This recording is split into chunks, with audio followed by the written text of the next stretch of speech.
صباح الخير. الله يا جماعه، شلونكم؟ شو اخباركم؟ رجعنا لكم فيديو جديد.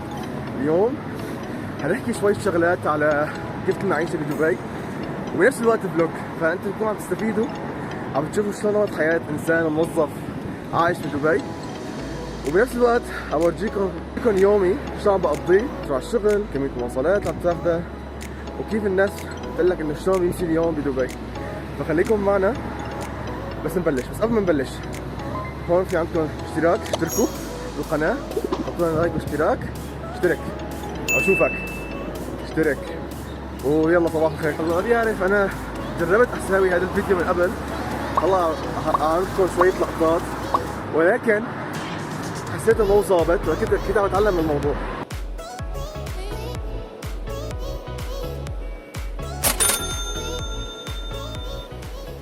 بس انا راح احط الاطار.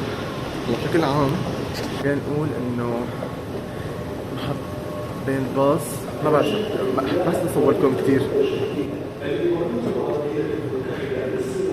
المهم فانه بشكل عام الباص بياخذ تقريبا 5 دراهم، 7 درهم، وعندنا كمان الباص المترو بياخذ كمان بين 5 و 7 درهم حسب انت وين نازل باي محطة.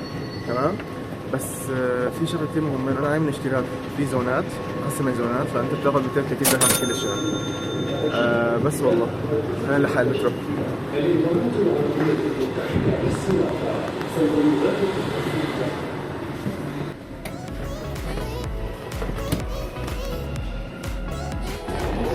سيتي سنتر ديرا. بدي اخبركم شغلات معاملات قصص حركات، انه ما تلعبوا اجرين وتنزلوا على الدرج اللي رح ينجاب اجلكم. يا الله، موضوع كثير صعب انك تصور قدام الناس وتحس انك كاميرتك عم تسجل وريكورد وقصص. المهم بحاول الاقي مكان ثبت فيه الكاميرا اقول لكم صباح الخير، بس ما بلاقي. حاليا عم بحضر لك شوية فعاليات نعملها بالعطلة، عن جد بحاول انزل الفيديو قبل يوم الويكند، وتعطوني رايكم بالتعليقات عن جد التحديات اللي حابب اعملها او الاماكن اللي حابب ازورها بدبي، وش قد هي عن جد بتكلف. تقريبا سكن عم بدفع بالمنطقه ساكن فيها بس ما راح اقول فيه، لا ليش بجرب بقولها، خلاص رح عليها توت. اوكي، فتقريبا السكن عم ندفع بحدود ال 1700 درهم كل شهر، هي بدايه. واذا عندنا مواصلات تقريبا شي 230 عم بحطها انا، قول 300، ما في ناس كثير بعيدة عن شغلها، وهذا الشيء ما بفضله بدبي، لأن لازم يكون شغلك قريب من دبي. شلون؟ ايه اوكي. لازم يكون شغلك قريب من بيتك لحتى تكون انت عم توفر وقت، ما تكون عم تضيع كثير وقت بالطرقات، وانا بشوفه استثمار، لان انت بالاخير لازم ترجع على البيت وترتاح. فهي شغله ثانيه، اكل وشرب برجع لهذا لك. اذا انت عندك وقت تطبخ وتعمل شغلات كثيره، فتكون مثلا تحط مثلا تحت ال1000 درهم بالشهر.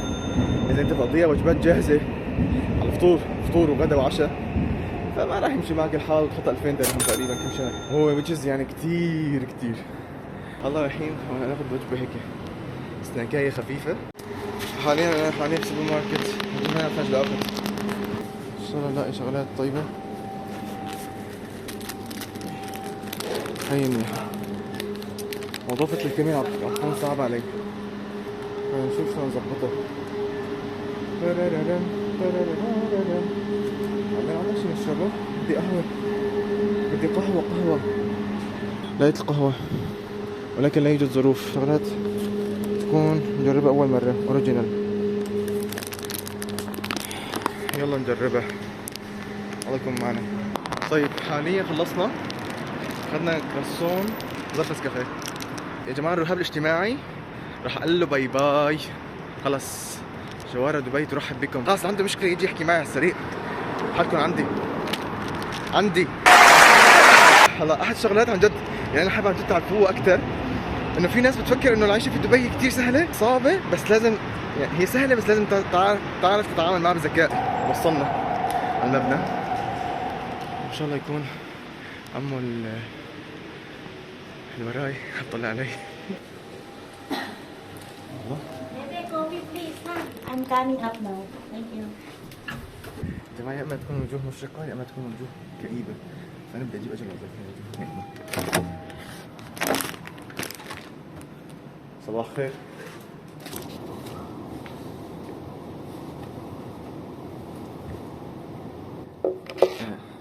معنا لحتى نورجيكم هيك شوية شغلات شلون عم نقضي اليوم ونحكي أكثر عن المعيشة في دبي.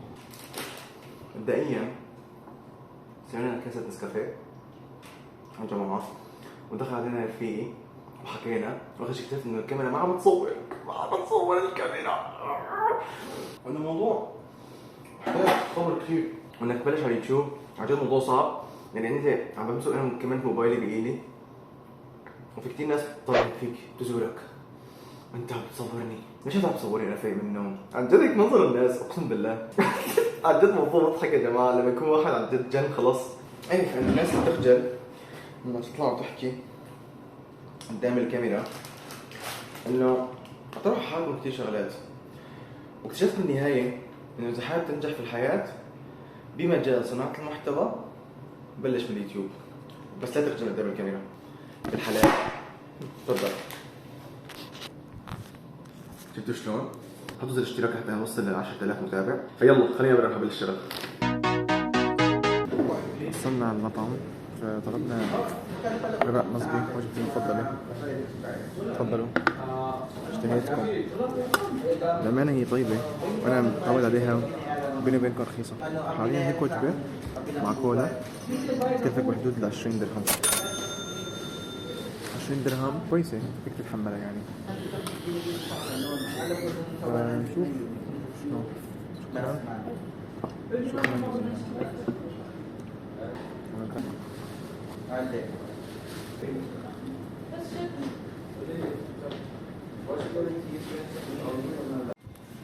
جماعة اكتشفت انه موضوع الكاميرا هاي احسن من الكاميرا 7.6 بجد. مرحبا مرة تانية. تقريبا almost خلصنا دوام اليوم بس Send you what? Model. في حدا بعيط زيادة. مرحبا يا جماعة، خلصنا من الشغل، غيرت لبسي ونزلت بسرعة على النادي. هلا بالنسبة للنادي اشتراك النادي حوالي 200 درهم. طبعا ما بننسى حط معي مي والمعاصم لاني ما بحسن بلاها هون بالتمرين. يلا خليني اوصل على النادي وبعدين بخبركم. يلا باي. مرحبا يا جماعة، بلشنا جينا على النادي. اليوم عندنا ظهر رح نلعب واجيكم لحد ما شو عم نلعب الحركات. اوكي حاول اثبت الكاميرا بمكان حلو.